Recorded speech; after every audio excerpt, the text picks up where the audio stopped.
Kia ora. This is John Winters talking to you from New Zealand on my Supermarket Sleuth channel. Now, what are we talking about today? Well, we're talking about prices. We're talking about prices in supermarkets. Now, supermarkets, of course, were able to stay open during lockdown. So therefore, whereas other retailers had to close and lost a lot of money and will no doubt be trying to make up some shortfalls with higher prices, I wouldn't expect supermarket prices in this country to go up, because they were open all the time during lockdown. They did huge business, so they were sitting pretty and they made a lot of money during lockdown. So there is no reason, no excuse for prices in New Zealand to go up.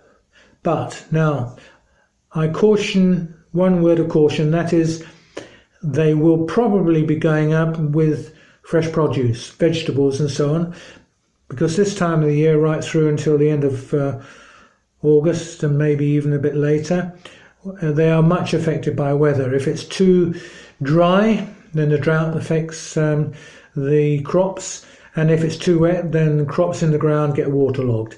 So it's quite possible that some products will go up. At the moment, things like avocados and one or two and tomatoes, which couldn't be sold in restaurants because they were locked down, they're at good prices because they're trying to shift the stock they've got. They don't want them to go off. So those are a good buy. But once those stocks are gone, then it may be that some prices will go up due to weather.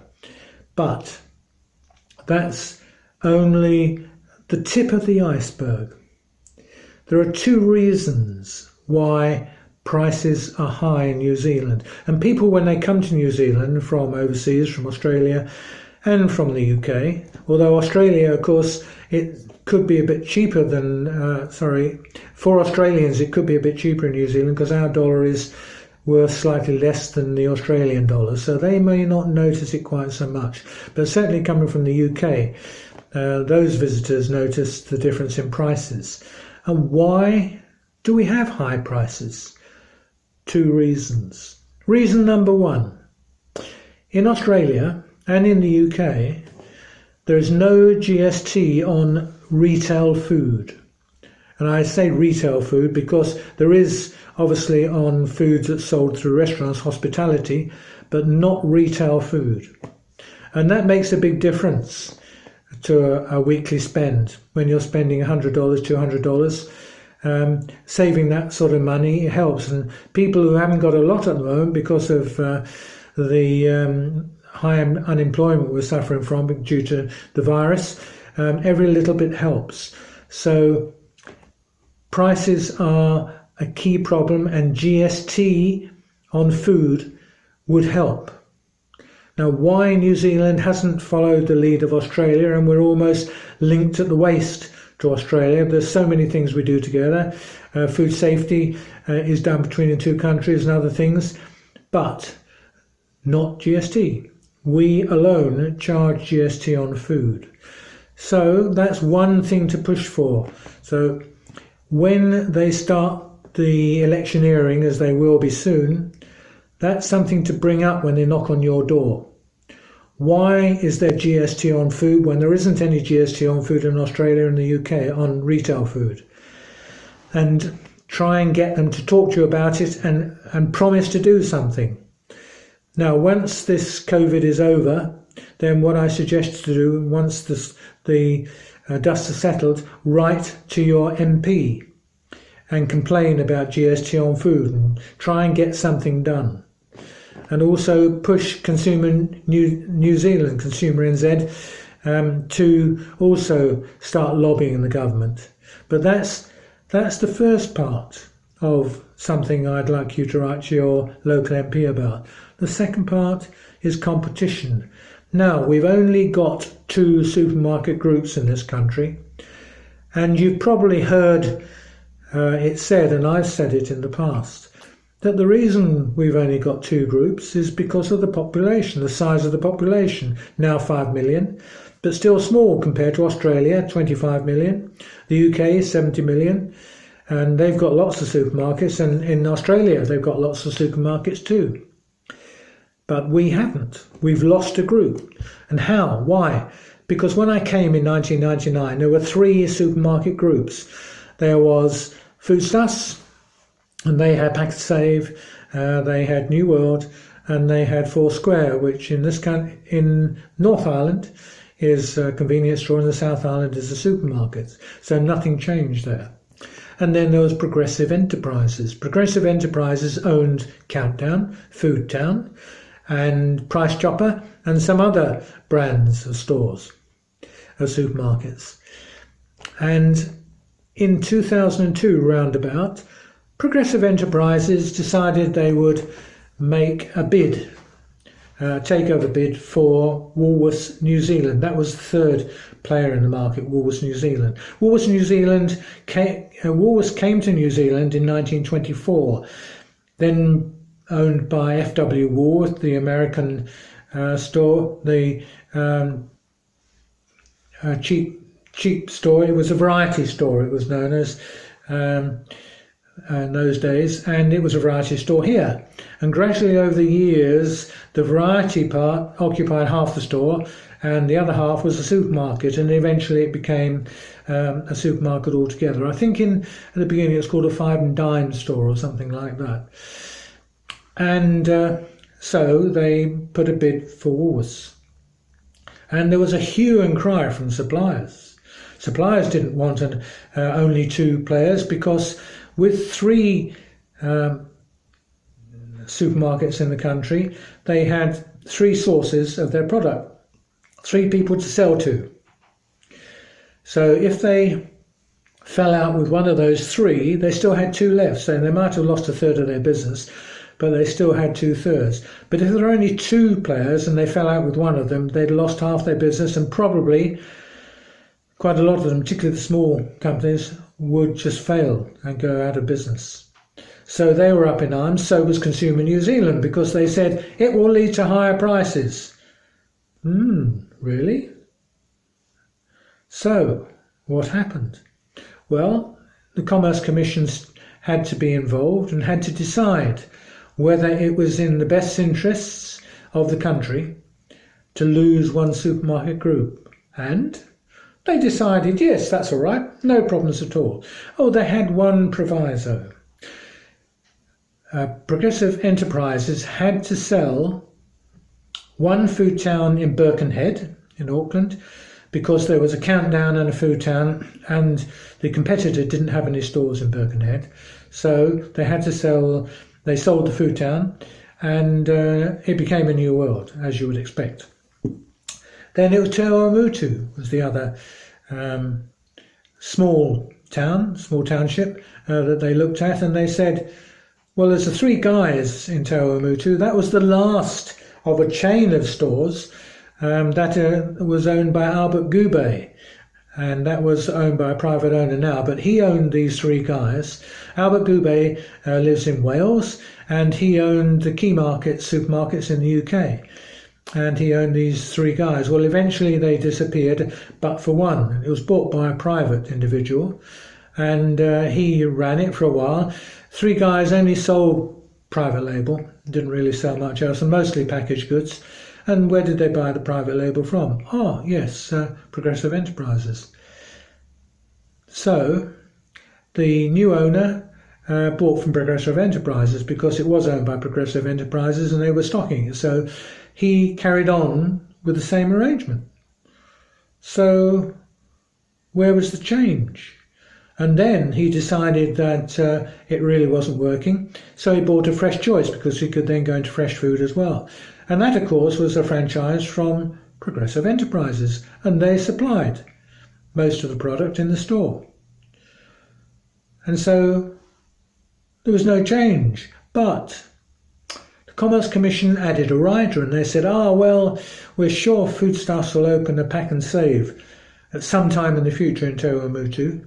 Well, do they have a crystal ball at the Commerce Commission? Or did someone whisper in their ear? Because 2 or 3 years later, a Pack and Save opened.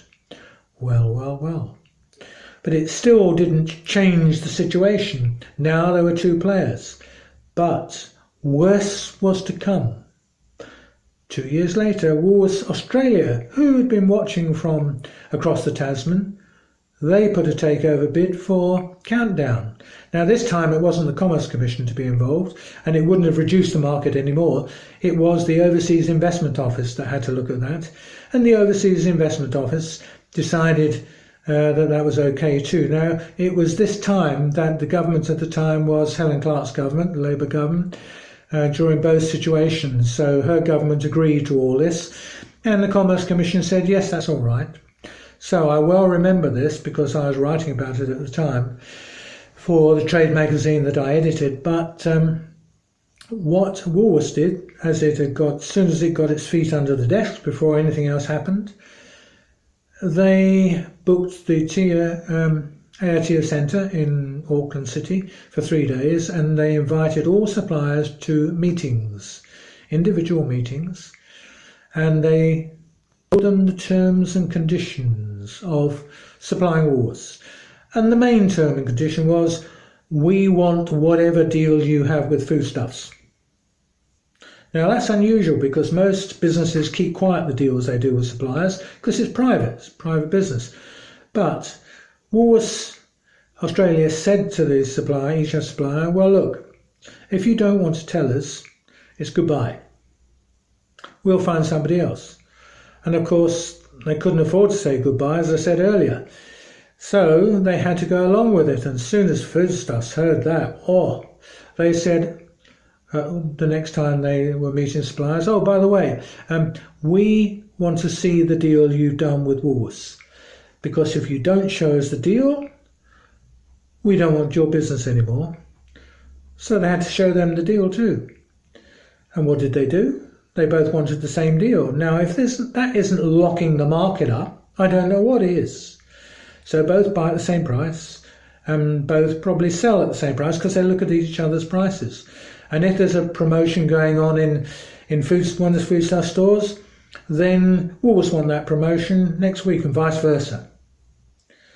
So now, interesting enough, Chris Quinn, who's the boss of Foodstuffs, which is the wholesaler that owns the store banners, but they don't own the stores. They might own the bricks and mortar in some of them, but they don't own the business. That's owner-operators own the business.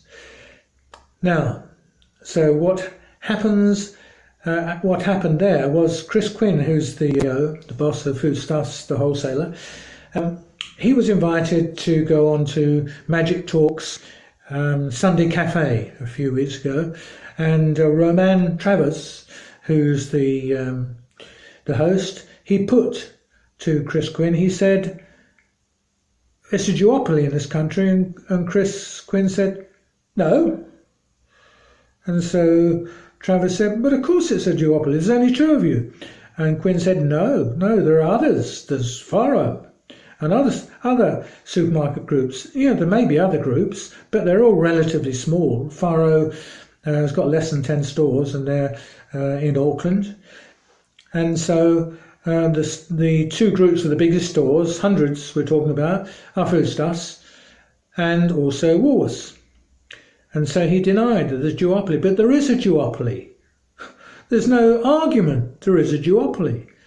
So what can happen to solve that? Well, it's no good writing to the government about that. It's a done deal, it's too late. But what you can do is, in this letter to the government about GST, you can also suggest to the government that they look at encouraging Aldi, which is this German discounter in Australia. It's doing so well, so popular, right at the top of the popularity stakes in Australia. And it's private label, but it doesn't have its own name on the private label. It makes up names for the different things it has. And it gets supplies mainly locally, sourced from Australia and from New Zealand.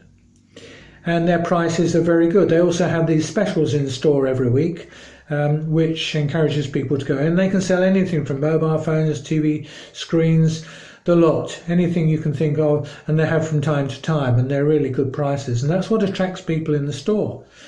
And then when they're in the store, they see how good it is, and they go back again and again.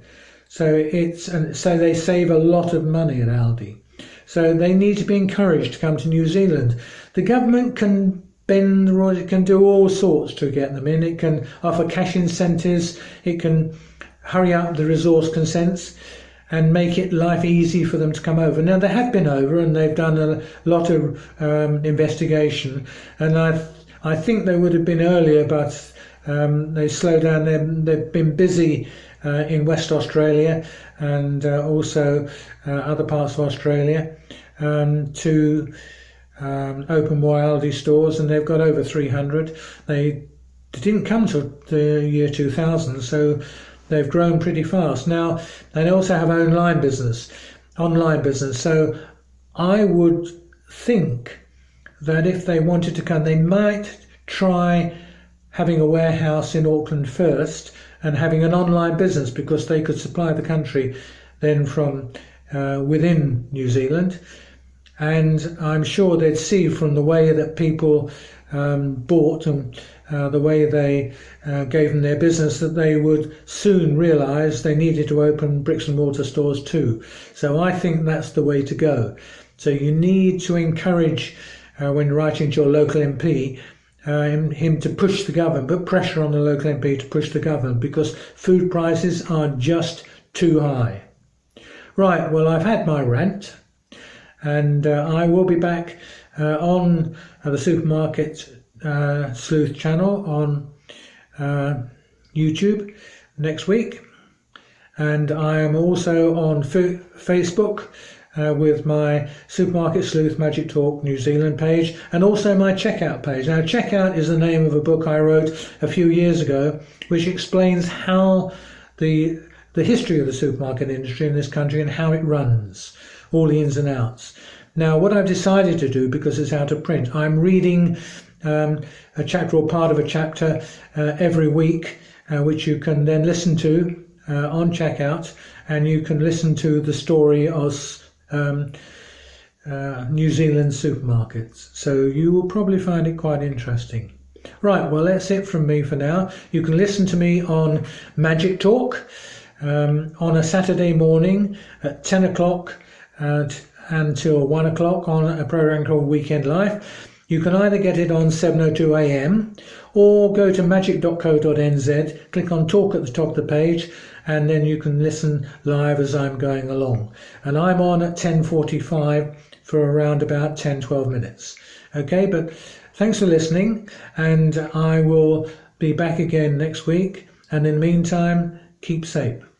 Bye for now.